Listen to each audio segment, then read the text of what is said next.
Welcome to this video. Today I want to talk about YA books focusing on mental health. A couple of years back I was in a phase. I read a lot of YA books focused on mental health. There were some really good books that I read and I thought I would create a list of all those books and do a video on them.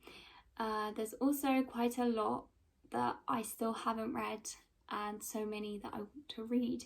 So at the end I'm going to mention the books that are on my TBR, and if you're looking for some new books to read focus on mental health, then I hope you can find something. Obviously in the recent years mental health has been talked about more and it's been portrayed more in media, in books. Of course there's a danger that there are a lot of books centered around eating disorders, and there's the question of, are these books, movies, TV shows promoting eating disorders? Are they inspiring young people and so on? But I think it's good that there are these books out there.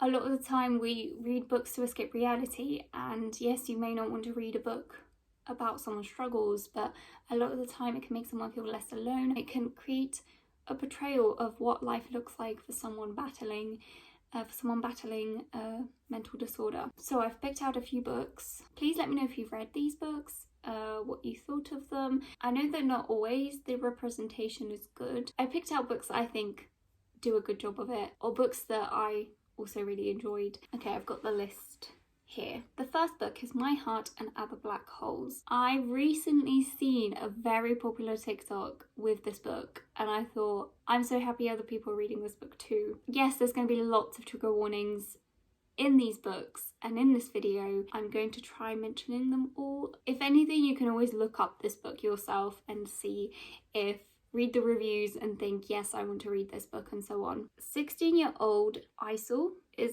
obsessed with plotting her own death. There's only one problem: she's not sure she has the courage to do it alone. And then she discovers this website where you have like a buddy. I know it sounds disturbing. There's someone there that she kind of connects with. Even though they have nothing in common, they slowly start to fill in each other's broken lives. But as their kind of decision becomes more concrete, Isel begins to question whether she really wants to go through with it, and she must choose between wanting to go through with it or trying to convince Roman to live so they can discover the potential of their energy together. That Roman may not be so easy to convince. The ending, I have to be honest, I don't remember what the ending is because I read this way back, but it's still so memorable to me, this book, that I read this book. And I think it's a beautiful book because obviously this one tackles suicide. It shows you what that person is struggling with, and that it's not just always so easy to convince someone what goes through someone's mind, and that there are so many people that do commit suicide because they feel like they are alone. And here this shows you that sometimes just having that one person there with you can give you courage and hope. Yes, the first book is kind of a heavy one, but this book was beautiful, and I myself definitely will be rereading this at some point, and I'm happy to see that other people are also enjoying this book. The next book is Every Last Word. If you could read my mind, you wouldn't be smiling. Samantha looks just like the rest of the popular girls in her junior class, but hidden beneath her perfect hair and makeup is a secret that her friend would never understand. Sam has purely obsessional OCD and is consumed by a stream of dark thoughts and worries that she can't turn off. This book is starting to come back to me. So when Sam meets Caroline, she has to keep her new friend with a refreshing sense of humour and no style a secret. Right up there with Sam's weekly visits to her psychiatrist. Caroline introduces Sam to Poet's Corner, a hidden room and a tight-knit group of misfits who have been ignored by the school at large. Sam is drawn to them immediately, especially a guitar-playing guy with a talent for verse, and starts to discover a whole new side of herself. Slowly she begins to feel more normal. This book, I just got the biggest reminder of reading this book. I think that there's like this wall that they have that they like write on post-it notes because something's coming back to me. I need to reread this book as well. Anyway, I remember briefly the story. Like, I read it such a long time ago, but again, it's a beautiful story and I want to reread it again at some point. The next one, probably the most fresh in my mind, Under Rose-Tainted Skies. Okay, so 17 Nora has social phobia. She stays safe inside her house, watching others live others' lives through her windows and social media feed. But when Luke arrives on her doorstep, he doesn't see a girl defined by medical terms and mental health. Instead, he sees a girl who is funny, smart and brave, and Nora likes what he sees. Their friendship turns deeper, but Nora knows Luke deserves a normal girl. Can she let him go for his own good, or can Nora learn to see herself through Luke's eyes? This reminds me of the book, is it Everything Everything? I read this book and again, so beautiful. I remember when I read this, I was worried that like, oh, there's a guy and she's suddenly all better because of a guy. It's not that. It's more like having a connection with someone can sometimes just make you appreciate things slowly. Like, I know the saying like a relationship doesn't fix your problems, but in so many ways having relationships with other people helps you, and we are social beings. We need to have connections with other people. That's why like I don't like that saying. I know it doesn't fix everything, but in some cases it helps you. That's what I get from this book, that she has someone to help her to, because obviously sometimes your parents can't help you, her parents can't help her. And whether it's a friend or a guy, she starts to change in small ways. Obviously the change isn't instant, but she starts to see the possibilities of the world and so on. So this book was really beautiful. I read it while I was still at uni, so that's probably why it's so fresh in my mind, but it is a beautiful book and I wish I could reread it again for the first time, because I know it won't be the same when I reread it a second time. The next book is Tell Me Three Things. Everything about Jessie is wrong, at least that's what it feels like during her first week of junior year at her new school. Just when she's thinking about going back to Chicago, she gets an email from a person calling themselves Somebody Nobody, offering to help her navigate the school. It's been barely 2 years since her mother's death, and because her father eloped with a woman he met online, Jessie has been forced to move across the country to live with her stepmother and her pretentious teenage son. In a leap of faith, Jessie begins to reply and rely on SN, Somebody Nobody. Jessie can't help wanting to meet SN in person, but are some mysteries better left unresolved? I again have vague memories of reading this book. Again, kind of similar to the previous topic, that sometimes having someone there can be so important, not being alone and having someone to rely on. I wish I had strong memories of all these books I read. Obviously at that time booktube didn't exist. If you asked me then, I probably would have told you what I thought of this book, but it's a beautiful story and I've picked these out because I've read them, and I think all of these books are books I gave 5 stars. Yes, this is a book I gave 5 stars to. The last book that I would recommend that I have read is A Quiet Kind of Thunder. This, another one that I read in like the last 4 years. So Steffi doesn't talk, but she has so much to say. Riss can't hear, but he can listen. Steph has selective mutism, and she's been silent for so long that she feels completely invisible. And Riss is the new boy at school. He's deaf, and her knowledge of basic sign language means that he's assigned to look after him. To Riss, it doesn't matter that Steph can't talk. And as they find ways to communicate, Steffi finds that she does have a voice, and that she's falling in love with one person who makes her feel brave enough to use it. This book, the cover is one of my favorites, and I remember reading this book. It's so beautiful. And again, like, here's the theme of communication and having someone there with you, and it doesn't matter that you can't speak to this person, just there are other ways to communicate, and just having this person with you sometimes is enough. And also it was really interesting to read about selective mutism, because I think it's the first time I've come across this in YA literature. It was interesting from a psychology student perspective to read it, and I would highly recommend this book. This is again one of the ones that I vividly remember. Okay, so those are the books that I have read. I'm sorry if my review of them wasn't the best.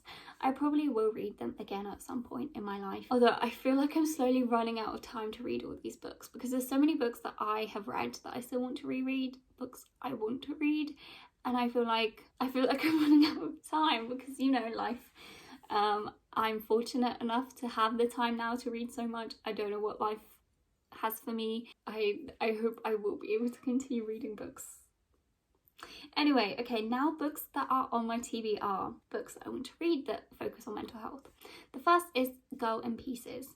Charlotte is in pieces. At 17, she's already lost more than most people lose in a lifetime, but she's learned how to forget. Every new scar hardens Charlie's heart just a little more, yet it still hurts so much. It hurts enough to not care anymore, which is sometimes what has to happen before you can find your way back from the edge. So this kind of doesn't give me any idea of what happens, but I've seen so much about this book. It intrigues me, so like I want to know what happened. So it's on my TBR and I hope I get to read it. Please let me know if you read this and what you thought of it and what it's about. Then When We Collided. We are 17 and shattered and still dancing. Jonah never thought a girl like Vivi would come along. Vivi didn't know Jonah would light up her world. None of them expected a summer like this, a summer that would rewrite their futures. I don't know if it's about mental health exactly. It did say that it is, so unless I got that wrong, but this is a summer novel and I think I'll leave it for summer, although I don't know. I think I put it on my TBR recently. But this book sounds promising. I've seen some good reviews on it, so I hope it won't disappoint. Next is The Words We Keep. It's been 3 months since the night on the bathroom floor when Lily found her older sister, Alice, hurting herself. Ever since then, Lily has been desperate, trying to keep things together for herself and for her family.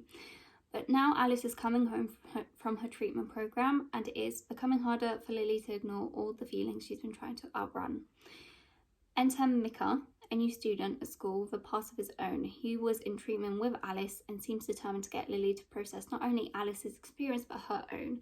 Because Lily has secrets too, compulsions she can't seem to let go of and thoughts she can't drown out. When Lily and Micah embark on an art project for school involving finding poetry in unexpected places, she realises that it's the world she's been swallowing that desperately wants to break through. So this sounds, again, really interesting. The focus here is self-harm and problems in the family. I don't know, it sounds really interesting, so I want to read this one. Oh, I still have a couple more. Okay, 2 more books. The next is All Our Broken Pieces, and this is quite a recent book I found.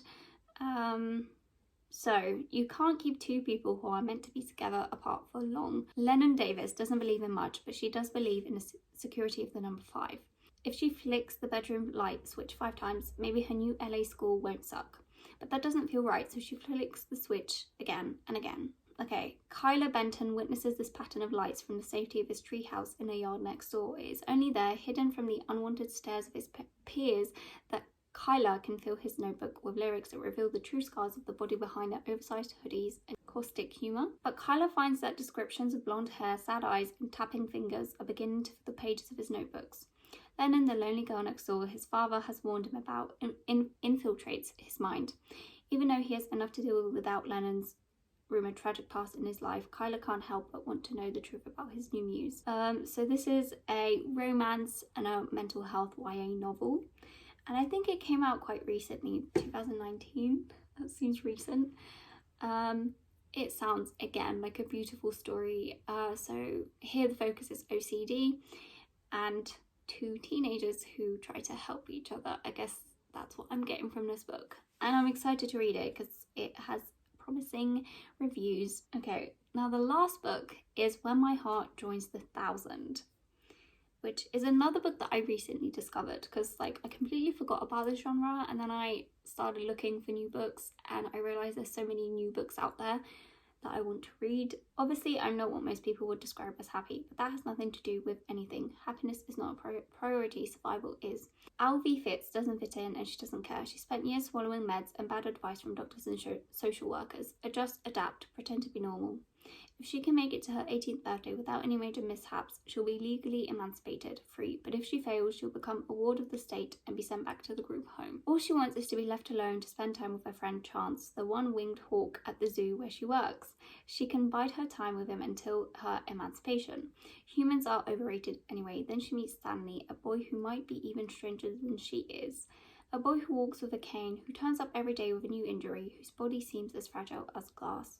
Without even meaning to, she finds herself getting close to him, but Albie remembers what happened to the last person she truly cared about. Her past stalks her with every step and it has sharp teeth, but if she can find the strength to face the enemy inside her, maybe she'll have a chance at happiness after all. So the genres here actually say autistic spectrum disorder and disability.